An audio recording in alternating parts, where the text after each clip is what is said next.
Hey there!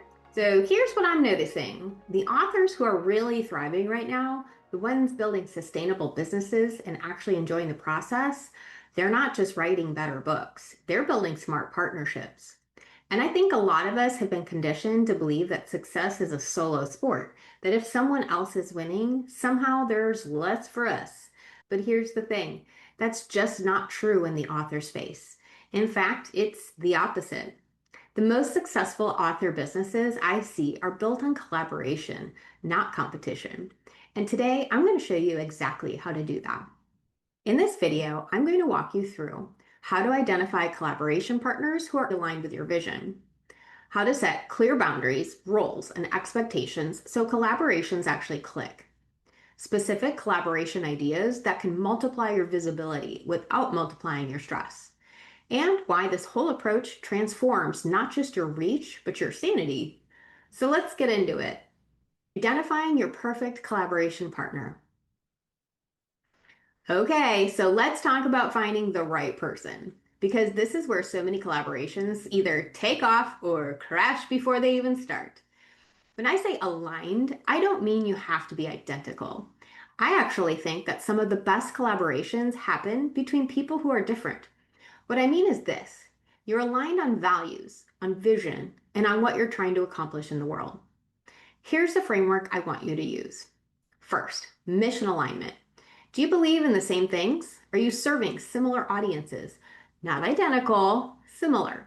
So think about it. Two authors, different genres, but both writing for women who want to transform their lives. That's alignment. Second, audience overlap. You want to reach people who might not know about your work yet. Your potential partner should have an audience that overlaps with yours, but isn't exactly the same. If you both have the exact 5,000 followers, a collaboration isn't going to multiply your reach.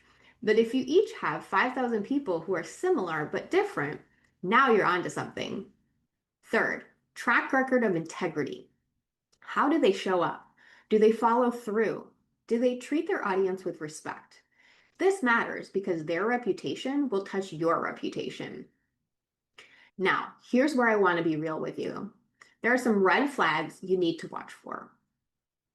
Mismatched values. If they're willing to compromise on something you consider non-negotiable, that's a problem. One-sided energy. If you're the one always reaching out, always planning, always pushing, that's not a partnership. That's you doing the work. Unclear boundaries. If they can't talk clearly about roles and expectations, they probably won't during the collaboration either. Conflicting business ethics. If they're cutting corners in ways that make you uncomfortable, walk away. Let's get back to the good stuff. Let me give you an example. Imagine two authors. One writes contemporary romance, one writes personal development.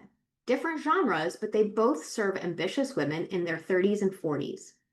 The romance author has an engaged email list. The personal development author has a strong podcast following. They want to create a joint masterclass on building confidence in love and life. That's aligned. That's complementary. That's a partnership that makes sense. Here's our action step for this section. Get clear on your collaboration profile. What do you bring to the table? What do you need? And what are your non-negotiables? Write it down. This clarity is going to make every conversation easier. Making it work. Clarity, boundaries, and contracts. All right, so you found someone aligned. You're excited. You can already see how this is going to work. And then it doesn't. Here's the number one reason collaborations fail: unclear expectations. Nobody sat down and said, who's doing what? How are we splitting visibility? What happens if one of us needs to step back? What does success look like? Those conversations feel a little awkward. They feel transactional, so a lot of us skip them. And then we end up frustrated, resentful, and swearing we'll never collaborate again. So let me make this simple. You need clarity, not because you're cynical or don't trust each other, but because clarity is what allows trust to actually flourish. Here's what clarity looks like. Who does what? This is specific, not we'll both handle marketing. Specific. You handle the email sequence, I handle the social promotion. We both create content, but I'm writing the framework and you're writing the case studies.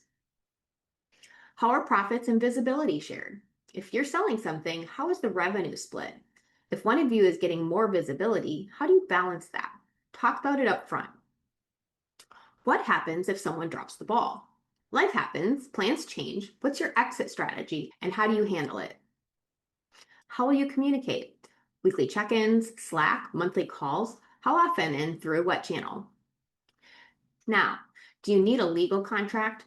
Here's my answer. If money is involved, if significant time is involved, or if intellectual property is involved, then yeah, get something in writing. It doesn't have to be fancy or expensive. A simple one-page agreement that covers roles, deliverables, timeline, and how visibility and revenue are shared will prevent 90% of the problems. Think of it this way. A contract isn't a sign that you don't trust each other. It's a sign that you respect each other enough to be clear. Oh, and a reminder, I'm not a lawyer, so none of that is legal advice, just guidance on what you should be thinking about. Co-creation ideas and visibility amplification. Okay, so now let's talk about what you can actually create together, because this is where collaboration gets fun. Here are collaboration models that could work. Co-authored books or guides. One of you handles the research and outline, the other handles the writing. Or you write chapters together. You've got complementary expertise. You're creating something neither of you would alone. Joint workshops or webinars. You both teach, you both bring your audiences. Think about the masterclass example I mentioned. 2 experts, double the credibility, double the reach. Cross-promotional launches. You're both launching something at the same time. You promote hers to your audience, she promotes yours to hers. You're not splitting efforts, you're multiplying them. Collaborative memberships or courses. Maybe you create an ongoing program together. You handle one module, she handles another. Members get access to both of your expertise.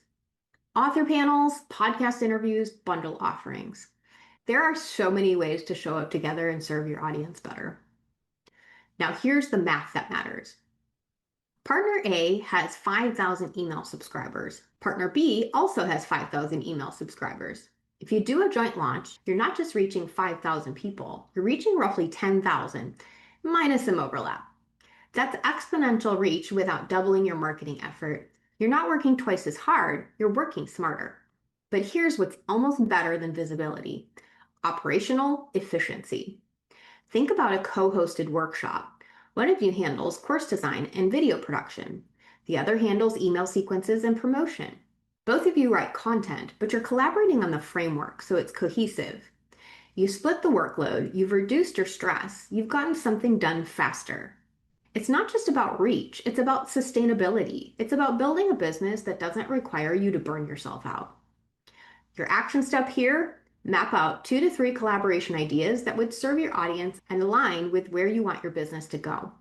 Don't overthink it, just brainstorm what could be possible. Well, that's a wrap. So here's the truth I want to leave you with.